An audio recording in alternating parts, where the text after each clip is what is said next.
You got the scrimmage tomorrow. Just curious what your expectations are for that. You know, is it going to be tackled to the ground? Mock game.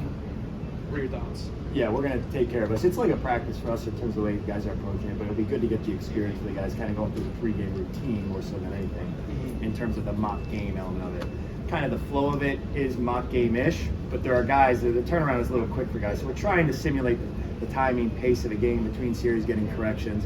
But every once in a while, a guy will be out there with the series, we punt, and then he's back out there again. So you can't simulate it perfectly, but we try to make it as close as we can for the guys to kind of get that feeling of a game, the timing of a game, the rhythm of the pregame warm-up, that routine. So that way the first time they go out there for preseason, it's not something completely new. Will there be any live carries or like live package?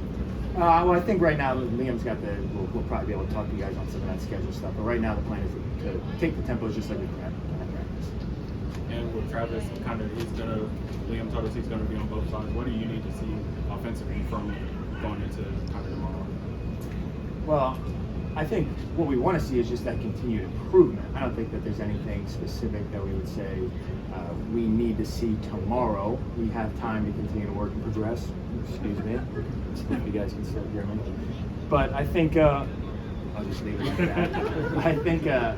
I think it's just a continued progression of schematic understanding, the technique, the chemistry with Trevor and the rest of the guys that we want to see in that mock game.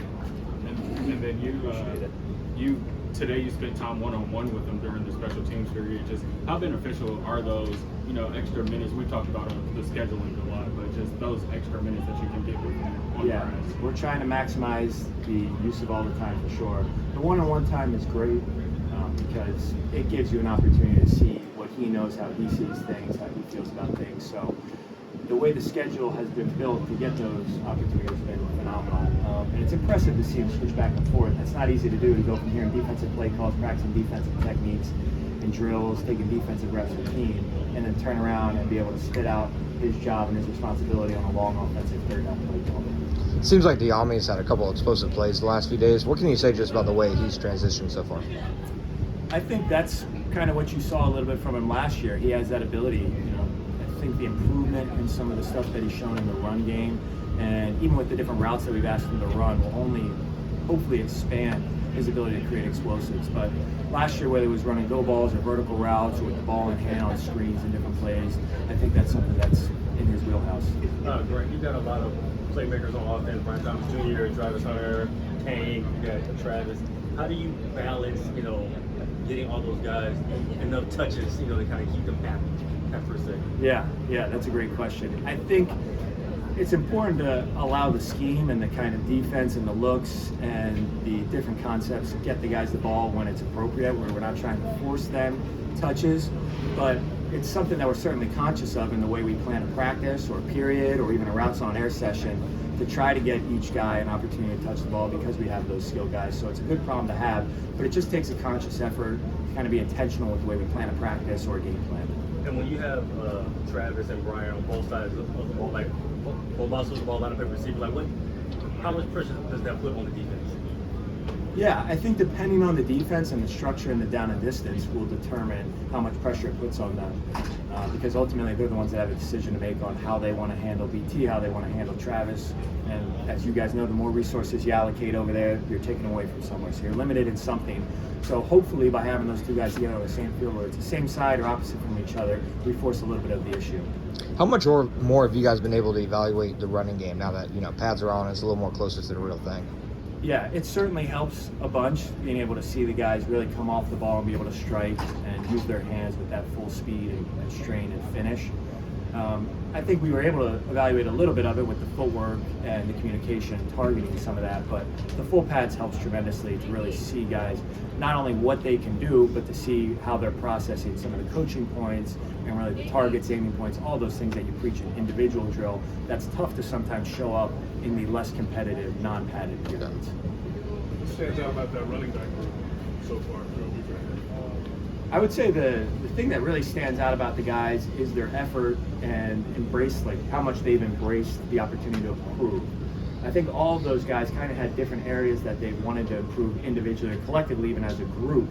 And the way they've approached the protection scheme, the run game that's a little bit different than some of the things they've done. They've really embraced that and kind of approached it with a growth mindset. So that's been awesome to see. The young guys step in and kind of have that, and even the older guys kind of fit right in with that and set the tone with that type of growth mindset to approach it where they're trying to buy into the best of their ability. Seems like Quinton Jackson has taken advantage of some of his opportunities. What have you seen from him so far? Yeah, he's taking advantage of his opportunities. I mean, you kind of said it right there in the question. I think all the guys have really, especially with some of the injuries, and at back you're always going to get some rotation because a guy's running 70 yards down the field in the heat, finishing the run, so you got to have the next guy up and ready to roll. So it's really been his understanding of what we're asking him to do and his understanding of the scheme. And then I'll be excited to see when we go full pads with live tackling when we're against an opponent to see, what shows up after contact for him. What kind of growth have you seen from ETN since you were talking about growth with the running backs? Yeah, like I said earlier, kind of his approach to the way he studied the protection system, his approach in the pass game and the run game, embracing kind of some of the new concepts, the different concepts that we're running. Some of it might be familiar from stuff he's done, whether it's in college or with previous staffs, but his growth kind of week to week, day to day, almost with an understanding of versus certain fronts and certain structures, where this run scheme is trying to attack, where the landmarks are we're trying to attack. You see that progression day over day, and that's what's exciting about his growth. What makes him so compelling to use as a pass catching back? What is it about him? Well, it really comes down to ability.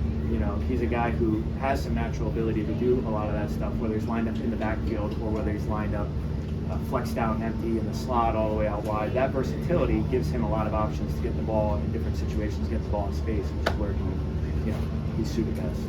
Hey Grant, Gus Lowe with Big Guy. Nice to meet you. Gus, nice What to meet you. makes or breaks a successful screen game? Is there any major do's or do nots that come to mind? Well, there's a lot of variables for make or break in the screen game. I think ultimately what we're trying to work on is getting the guys to have a understanding of the rules and the concept. And the screen game will always be gray.